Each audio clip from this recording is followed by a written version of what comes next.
جو خود کو امام جعفر صادق کی پاؤں کی خاک ادھر بیٹھنا 2 سال کہتے ساری زندگی ایک طرف، ابو حضرت امام جعفر صادق کے پاس جو میں نے سبق سیکھا، جو ان کے پاس میں نے پڑھا، وہ ایک طرف، ان کے نام کے ساتھ امام اور ان کے استادوں کے نام کے ساتھ امام کیوں کہتے ہو؟ یہ زیدہ نہیں ہے، یہ تعصب نہیں ہے۔ امام شافعی کہتے ہیں میں جان لیتا ہوں کہ جو ان کا ذکر چھڑوا کر کہے کسی اور بلند ہستی کا بے شک ذکر ہو کرنا چاہے، چھڑوا کیوں رہا ہے؟ میں سمجھ جاتا ہوں کہ بدکار عورت کا بیٹا۔ ابھی سلک لکیہ کا لفظی ترجمہ، اور اگر اس کی تشریح میں آپ جائیں نا، میں ممبر پہ بیٹھا ہوں احتیاط کر رہا ہوں، یہ بہت آگے تک مانا جاتا ہے جو ہم بیان نہیں کر سکتے، یعنی میں کسی دوست، گہرے دوست کے ساتھ بھی اس کا معنی کھول کے بیان نہیں کر سکتا۔ اس قدر امام شافعی نے اس کو برا کہا ہے، اس عورت کا بیٹا۔ اور آگے سنیں، اذا ذکروا علی و بنیہ تشاغل بالروایت الدنیہ، جب بھی لوگ ذکر علی کرتے ہیں، مولا علی اور ان کے بیٹوں کا، تو پھر کیا ہوتا ہے؟ پھر یہ خصیص روایات میں مشغول ہو جاتے ہیں۔ یعنی جب مولا علی کا ذکر ہو، فاطمہ سیدہ طیبہ سلام اللہ علیہا کا، یا امام حسن حسین کا، امام شافعی کہتے ہیں پھر یہ خصیص روایات کی طرف راغب ہو جاتے ہیں لوگ، اور کہتے ہیں، اور پھر لوگوں کو کیا کہتے ہیں؟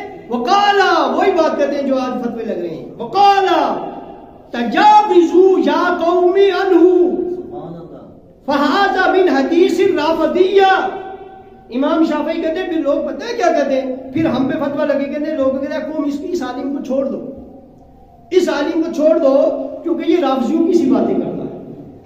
امام شافعی کہتے ہیں جب ہم ایسی بات کرتے ہیں تو وہ فتوے وہاں بھی لگے تھے، یہ آج کے اشعار تو نہیں ہیں، یہ امام شافعی کے اشعار ہیں کہ ہم جب علی کا ذکر، فاطمہ سلام اللہ علیہ کا ذکر کرتے ہیں، فتوے لگتے ہیں خصیص روایات کو لے کر کہ ان کو چھوڑ دو، یہ رافضی ہو گئے۔ یہ امام شافعی کو فتویٰ لگا۔ اب امام شافعی اس کا جواب پھر کیا دیتے ہیں؟ کہتے ہیں بریتو الی المحیمین یرون الرفد حب الفاطمیہ۔ آپ کہتے ہیں اے قوم، آپ کہتے ہیں کہ میں ایسے لوگوں سے اللہ کی پناہ میں آتا ہوں جو اولاد فاطمہ کی محبت کو رفض گمان کریں، جو سیدہ پاک کی اولاد کو اور ان کی محبت کو رفض گمان کریں۔ امام شافعی کہتے ہیں میں ان سے بری ہوں، اور کہتے ہیں علی آل رسول اللہ صلاۃ ربی، علی آل رسول اللہ صلاۃ ربی ولعنتہ لتلک الجاہلیہ۔ کہتے اے آل نبی تم پر تو میرے رب کا درود ہو، اور جو تمہارے بغض میں جاہل ایسی باتیں کرتے ہیں ان پہ اللہ کی لعنت ہو۔ یہ امام شافعی کہہ رہے ہیں، امام شافعی کہتے ہیں اس پہ لعنت ہو اللہ کی جو تمہارے بغض میں ایسی جاہلانہ باتیں کرے کہ میں اہل بیت میں تمہارے تعریف کروں اور تم پر اہل بیت اللہ کا درود ہو، سلام ہو۔ کہتے ہیں آل النبی ذریتی وہم الیہ وسیلتی۔ آپ فرماتے ہیں آل النبی ذریتی وہم الیہ وسیلتی ارجو بہم اعطا غدن بید الیمین صحیفتی۔ کہتے ہیں کہ میں اہل بیت کو، یہ اہل بیت آل النبی ذریتی وہم الیہ وسیلتی، یہ اللہ کی طرف میرا وسیلہ بھی ہے اور میری نجات کا ذریعہ بھی ہے۔ اہل بیت امام شافعی، اتنا بڑا علم، اتنا بڑا کمال، اتنی باتیں، اتنی ریاستیں، آج پوری قوم سعودیہ میں کتنے لوگ شافعی ہیں، اس ہستی کو امام مانتے ہیں، اور وہ امام اپنی ساری محنت کو ایک طرف رکھ کے پتہ ہے کیا کہتے ہیں؟ میری نجات کا جو ذریعہ ہے وہ اہل بیت ہے۔ کہتے ہیں وہ میری نجات کا ذریعہ ہے اور وہی میرا وسیلہ ہے، اور کہتے ہیں کہ مجھے امید ہے ارجو بہم اعطا غدن بید الیمین صحیفتی، کہ ان کی ہی وجہ سے قیامت والے دن نامہ اعمال میرے بید الیمین صحیفتی، میرے جو نامہ اعمال ہیں وہ میرے دائیں ہاتھ میں دیے جائیں گے۔ کہتے ہیں اہل پاک کی محبت کی وجہ سے امام شافعی کہتے ہیں مجھے امید ہے کہ میرے نامہ اعمال میرے ہاتھ میں دیے جائیں گے۔ پوچھو امام شافعی سے آپ کی باتیں کدھر گئی، آپ کی ریاستیں کدھر گئی، آپ کی اتنی محنت، اور آپ کہہ رہے ہیں یہ سب کچھ ایک طرف وسیلہ نجات کا آل نبی ہے، ان کی وجہ سے میرے ہاتھ میں دیا جائے۔ اب اگر مجھے بتائیں کہ میں کسی بھی رافضیوں سے یا شیعوں کی کتابوں سے بولوں تو آگے پکڑے، اور اگر اہل سنت کی کتابوں سے بولوں تو پہلے ان پہ فتوے لگاؤ کہ کیونکہ میں ان کے الفاظ دہرا رہا ہوں. فاضل بریلوی پہ پہلا فتویٰ لگاؤ کیونکہ میں نے ان کا فتویٰ سے شروع کیا بات. اب سنیں پیر مہر علی شاہ صاحب، یہ آپ دیکھ رہے ہیں تصفیہ ہے، تصفیہ ہے یہ، اور یہ پیر مہر علی شاہ صاحب کی بات ہے، میری بات نہیں ہے.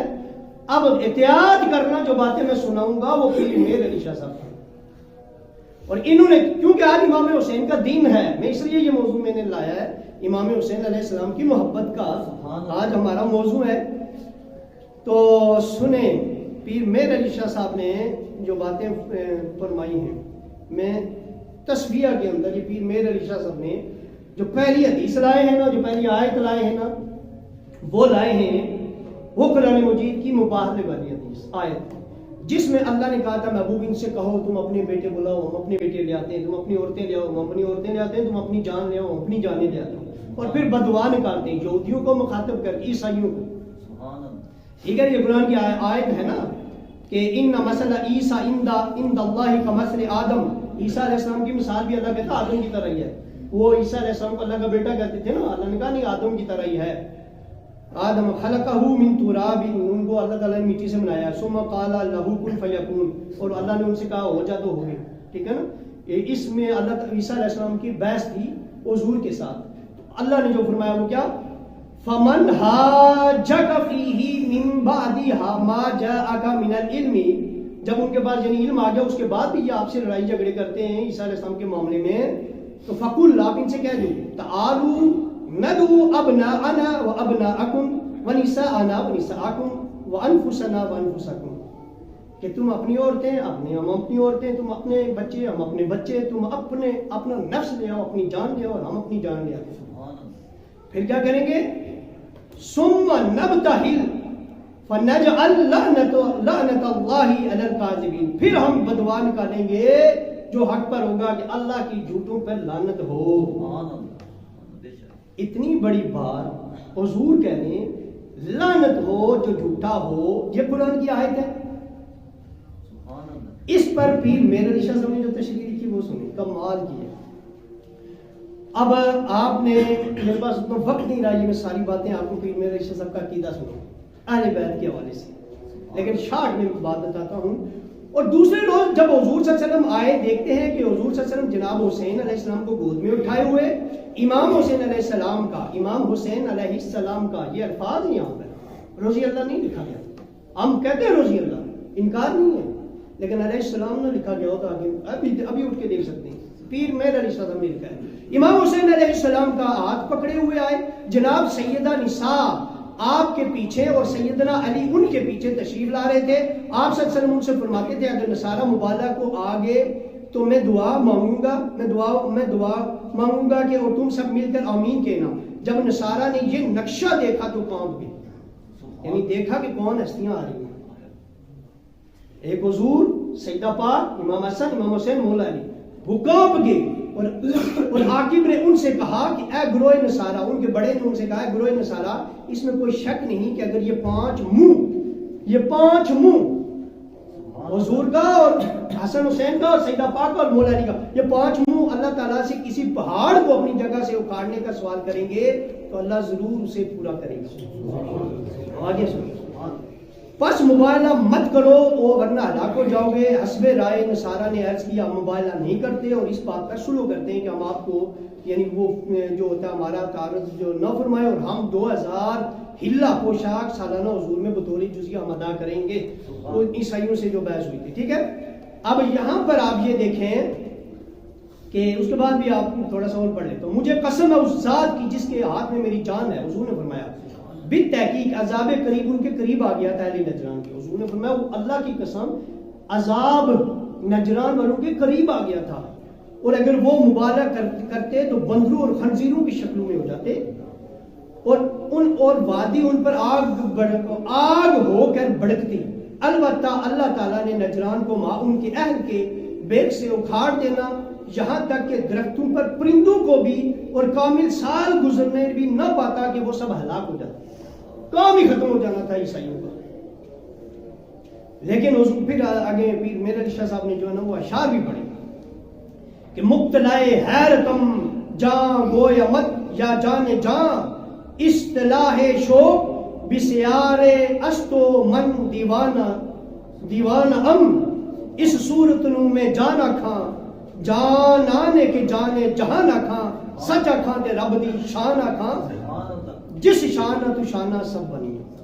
یہ آگے آپ نے اشعار لکھے ہوئے ہیں جہاں جو لکھے ہوئے. اس کے بعد آیت کے آیت مباہلہ میں اب جو وضاحت کرتے ہیں نا الفاظ کی وہ بڑی کمال کی ہے. کمال کی ہے ابنا نام امام حسین پاک و فرزندان رسول صلی اللہ علیہ وسلم کہلانے کا شرف ثابت ہے. اسامہ بن زید کہتے ہیں کہ میں حضور کے پاس گیا حدیث لائے, حضور باہر تشریف آئے, حضور نے نامعلوم شاید وہ اپنے سینے سے اندر لپیٹا ہوا تھا, چمٹایا ہوا تھا اپنے ساتھ, اوپر چادر پھیری ہوئی تھی. میں اپنے کام سے فارغ ہوا, میں نے حضور سے پوچھا یا رسول اللہ یہ کیا ہے؟ حضور نے چادر ہٹائی اور میں نے دیکھا حسن اور حسین ہیں. اور حضور نے کہا اللہ میں ان سے محبت کرتا ہوں. پھر اللہ سے دعا کی اللہ تو بھی ان سے محبت کر اور ان سے بھی محبت کر جو ان سے محبت کر. اور اگر آپ ترمذی شریف کی حدیث اٹھا کے مکمل پڑھیں, پیر میرے علی شاہ صاحب نے یہاں اتنے بھی اکتفا کیا ہے, اس میں لکھا ہوا اللہ ان سے بغض رکھ جو ان سے بغض کرے, جو ان سے بغض رکھتا ہے وہ مجھ سے بغض رکھتا ہے, جو مجھ سے بغض رکھتا ہے وہ اللہ سے بغض رکھتا ہے, جو اللہ سے بغض رکھتا ہے اس کا ٹھکانہ جہنم. تو یہ بغض ہی ہے نا. علی کی بات آئے, سیدہ پاک کی بات آئے تو فوراً حدیثیں بھی جو ہمارے سنت کی کتابوں میں سے فوراً اٹھا کر امام شافعی جو. اب پیر میرے علی شاہ صاحب کی جو دوسری بحث ہے, اور میرے ٹائم پہ ہے نظر, دوسری جو بحث ہے وہ انما یرید اللہ لیذھب عنکم الرجس اہل البیت ویطہرکم تطہیرا. اس پر پیر میرے علی شاہ صاحب کا جو اپنا عقیدہ جو ہے وہ سنیں. آپ کہتے ہیں یا لوگ کہتے ہیں اس سے مراد صحابہ بھی ہیں, اس سے مراد حضور کے ازواج بھی ہیں, ہمیں قبول ہے. لیکن پیر میرے علی شاہ صاحب کا عقیدہ آپ کو بتاتا ہوں, یہ لکھا ہوا ہے وہ سامنے ہے, میرے سامنے کتاب بھی ہے. اگر آپ انکار کرتے ہیں ان کی کتاب نہیں ہے تو بھی آپ کی مرضی, جا کے گولڈا شریف سے لے کر دیکھیں اور ہمیں پڑھنے لگاؤ. فرمایا آیت تطہیر میں الفاظ اہل بیت سے مراد مندرجہ ذیل ہیں. آپ لکھتے ہیں بحسب کثرت روایات, بحسب کثرت روایات آل کسا یعنی حسن حسین سیدہ نساء یعنی علی حسن حسین اور سیدہ نساء علیہم السلام سب پر اللہ یہ ہے. اور یہی قول صحابہ کرام میں سے بھی ہے, ابو سعید خدری کا بھی ہے, تابعین میں سے حضرت ایک گروہ کا جن میں مجاہد بھی ہے, قتادہ بھی ہے, ان کا ہے. اور اس کے بعد آپ لکھتے ہیں کہ جمہور جو ہیں ان کا قول یہ بھی ہے کہ اہل بیت فریقین یعنی امہات المومنین اور آل ابا یعنی سیدہ پاک امام حسن امام حسین اور یہ بھی شامل ہے, یعنی امہات المومنین بھی ہے. میں کہنے کا میرا مطلب یہ ہے, یہ میں نے آپ کے سامنے وہ عرض کیا ہے جو پیر میرے علی شاہ صاحب نے کتاب کے اندر تصفیہ کے اندر لکھا ہے, اور ابھی میں نے باتیں نہیں پڑھی. ابھی اگر میں اسی کو اینڈ تک لے جاتا آپ حیران ہو جاتے کہ یہ ممبر پہ کوئی اہل سنت کا بیٹھا ہوا ہے, یہ شیعوں کا بیٹھا ہوا ہے. میں آپ سے پوچھوں کہ یہ پیر میرے علی شاہ صاحب کون تھے, ہو بہو ان کے الفاظ پڑھے اور پھر فیصلہ کریں. اہل بیت کی محبت کے بغیر تمہاری نہ صحابہ سے محبت قبول, نہ ائمہ کاملین سے محبت قبول, نہ اولیاء کاملین سے محبت قبول. یہ ساری محبتیں تو ایک جگہ اللہ کی توحید قبول نہیں ہے.